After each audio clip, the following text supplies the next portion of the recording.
Mikä se on? Kuuntele kuvausta ja arvaa oikea kuva. Ihmiset käyvät siellä, kun he tarvitsevat jotain tärkeää. Siellä on paljon erilaisia tuotteita. Voit ostaa esimerkiksi maitoa, leipää, hedelmiä ja vihanneksia.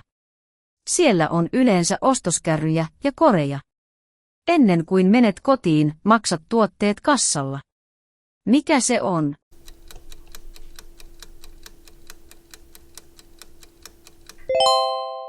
Ihmiset käyvät siellä, kun he haluavat hoitaa raha-asioita. Siellä voi nostaa rahaa tai tallettaa rahaa omalle tilille. Siellä voi myös kysyä neuvoa pankkiasioissa.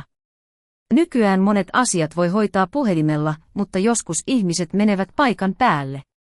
Siellä työskentelee henkilöitä, jotka auttavat asiakkaita. Mikä se on?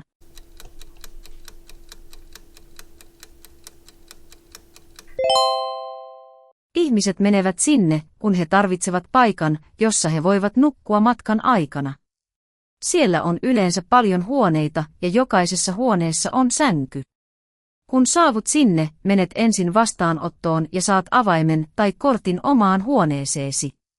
Aamulla voit ehkä syödä aamiaista siellä.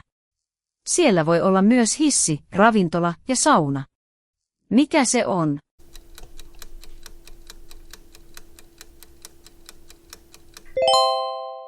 Ihmiset menevät sinne usein syömään kunnollisen aterian. Ruokalistalla voi olla esimerkiksi keittoa, salaattia, pastaa tai pihviä. Siellä voi syödä alkuruuan, pääruuan ja jälkiruuan. Tarjoilija tuo ruuan pöytään ja lopuksi saat laskun. Ihmiset menevät sinne usein myös juhlimaan syntymäpäiviä tai syömään yhdessä perheen kanssa. Mikä se on?